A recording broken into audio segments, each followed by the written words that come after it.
صباح الخير او مساء الخير على حسب الوقت اللي هتشوف فيه الفيديو. النهارده انا رايح زيارة لدير القديس العظيم الانبا انطونيوس، وهناك هنطلع المغارة اللي كان بيعيش فيها. وعلى فكرة الطلوع مش سهل، احنا هنطلع 1400 درجة سلم، وعقبال ما نوصل هناخد نظرة بسيطة عن حياة القديس الانبا انطونيوس. الانبا انطونيوس من مواليد بني سويف، مركز الوسطى، قرية إيمان العروس. اتولد سنة 251 ميلاديا من أبوين غنيين محبين للكنيسة، ولما وصل لسن ال20 مات والديه، وقف قدام جسد أبوه يتأمل في زوال العالم. وفي يوم دخل الكنيسة فسمع قول السيد المسيح: إن أردت أن تكون كاملا فاذهب وبيع أملاكك وأعط للفقراء فيكون لك كنز في السماء وتعالى اتبعني.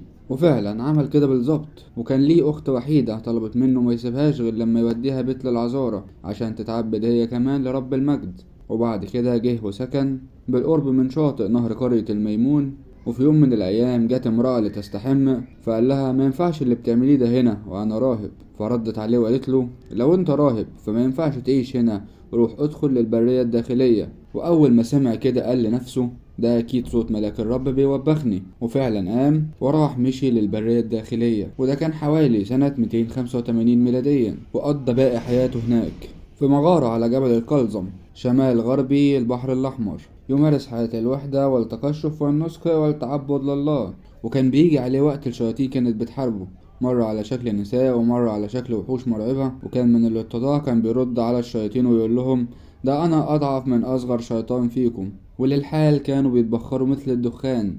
وفي حوالي سنة 305 ميلاديا اضطر إنه يكسر قانون الوحدة اللي كان عايش فيه، عشان جاله مجموعة عايزين يتدربوا على حياة الرهبنة والوحدة، فقبلهم وكان بيعينهم ويرشدهم على حياة الرهبنة والوحدة. وبعد كده رجع لحياة الوحدة تاني لغاية ما جه وقت نياحته يوم 22 طوبة سنة 355 ميلاديا.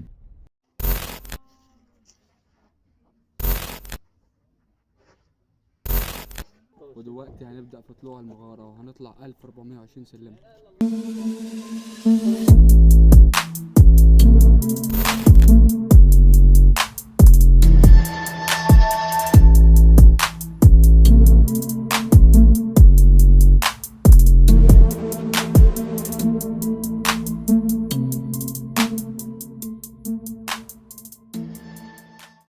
ودلوقتي قطعنا حوالي نص المسافة.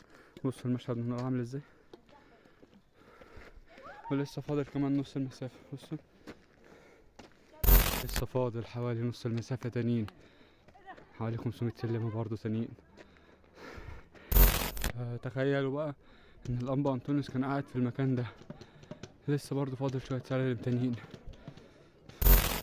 ودلوقتي طلعنا على 1400 سلمة. بصوا المنظر اللي احنا كنا فيه ده عامل ازاي، بصوا الدير اللي احنا كنا فيه لما نقرب كده. بص بص بص، فاحنا جنب السحاب دلوقتي. بص المشهد عامل ازاي، حوالي ما يقرب من 150 دور ولا حاجة، 1400 درجة. تعالوا نخش القلاية. ودلوقتي داخلين المغارة. أغلبية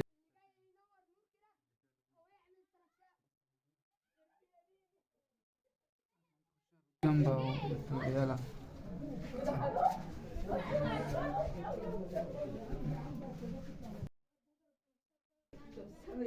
حياته كلها في الدنيا. ده كده المغارة في قلب الصخرة.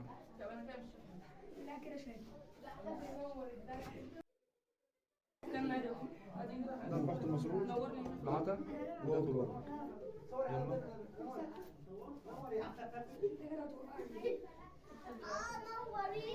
ودي المغارة اللي كان بيعيش فيها.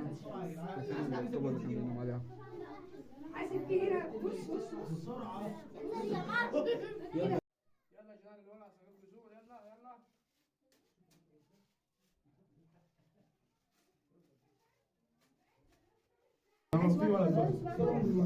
ودي المخدة اللي كان بينام عليها، كانت عبارة عن زلطة برضو مقعرة كده.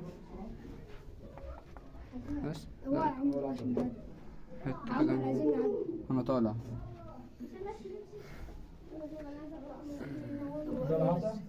وكده خلصنا وخارجين.